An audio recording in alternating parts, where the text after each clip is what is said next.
വിഴിഞ്ഞം തുറമുഖത്തിന് 817.80 കോടി രൂപയുടെ വയബിലിറ്റി ഗ്യാപ്പ് ഫണ്ട് കരാർ നാളെ ഒപ്പിടും. കേന്ദ്ര സർക്കാരും അദാനി ഗ്രൂപ്പും സംസ്ഥാന സർക്കാരും തമ്മിലുള്ള ത്രികക്ഷി കരാറാണ് ഒപ്പിടുക. വിവരങ്ങളുമായി ഷീജ ചേരുകയാണ് തിരുവനന്തപുരത്തു നിന്നും.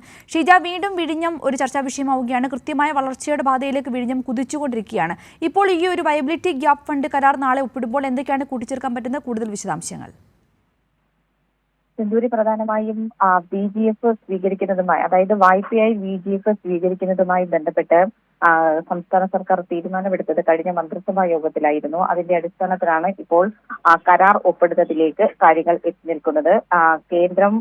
കേന്ദ്രവും പണം സ്വീകരിക്കുന്ന അദാനി വിഴിഞ്ഞം പോർട്ട് പ്രൈവറ്റ് ലിമിറ്റഡ് കമ്പനിയും ബാങ്ക് കൺസോർഷ്യവുമായിട്ടുള്ള ഒരു ത്രികക്ഷി കരാറായിരിക്കും ആദ്യത്തേത്. തുറമുഖത്ത് നിന്നുള്ള വരുമാനത്തിന്റെ 20% അത് കേന്ദ്രവുമായി പങ്കിടാമെന്ന രണ്ടാമത്തെ കരാറിൽ തുറമുഖ വകുപ്പ് മന്ത്രിയുടെ സാന്നിധ്യത്തിൽ ചീഫ് സെക്രട്ടറി ആയിരിക്കും ഇതിൽ ഒപ്പിടുക. ഏതായാലും നാളെ ഉച്ചയ്ക്ക് 12 മണിക്കായിരിക്കും ഈ കരാർ ഒപ്പുവെക്കുക. VGF 817.80 കോടി രൂപയാണ് നിലവിൽ തരുന്നത്. അതിന് പകരമായി തുറമുഖത്ത് നിന്നും സംസ്ഥാനത്തിനുള്ള വരുമാനത്തിന്റെ 20% കേന്ദ്രവുമായി പങ്കുവയ്ക്കണമെന്ന വ്യവസ്ഥ അത് കഴിഞ്ഞ മന്ത്രിസഭാ യോഗം അംഗീകരിച്ചിരുന്നു. അതിന്റെ അടിസ്ഥാനത്തിലാണ് VGF നടപടികൾ പൂർത്തിയാക്കുന്നതിന്റെ മറ്റ് നടപടിക്രമങ്ങളിലേക്ക് സർക്കാർ കടന്നത്. ഏതായാലും ആർബിട്രേഷൻ നടപടികൾ ഒഴിവാക്കി പുതിയ കരാറിലേക്ക് എത്തിയതോടെയാണ് നിർമ്മാണ പ്രവർത്തനം അത് വളരെ വേഗത്തിൽ തന്നെ പൂർത്തിയാക്കുന്ന നടപടികളിലേക്ക് കൂടി സംസ്ഥാനം കടന്നത്.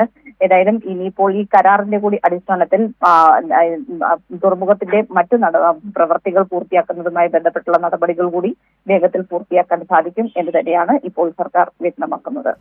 വ്യക്തമാണ് ഷീജ. വിഴിഞ്ഞത്തിന്റെ വയബിലിറ്റി ഗ്യാപ്പ് ഫണ്ട് കരാർ നാളെയാണ് ഒപ്പിടുന്നത്. 817.80 കോടി രൂപയുടെ ഫണ്ടാണ് ഇപ്പോൾ നാളെ ഒപ്പിടുവാൻ പോകുന്നത്. കേന്ദ്ര സർക്കാരും അദാനി ഗ്രൂപ്പും സംസ്ഥാന സർക്കാരും തമ്മിലുള്ള ത്രികക്ഷി കരാറായിരിക്കും നാളെ ഒപ്പിടുക. ഷീജയാണ് വിശദാംശങ്ങൾ നൽകിയത്.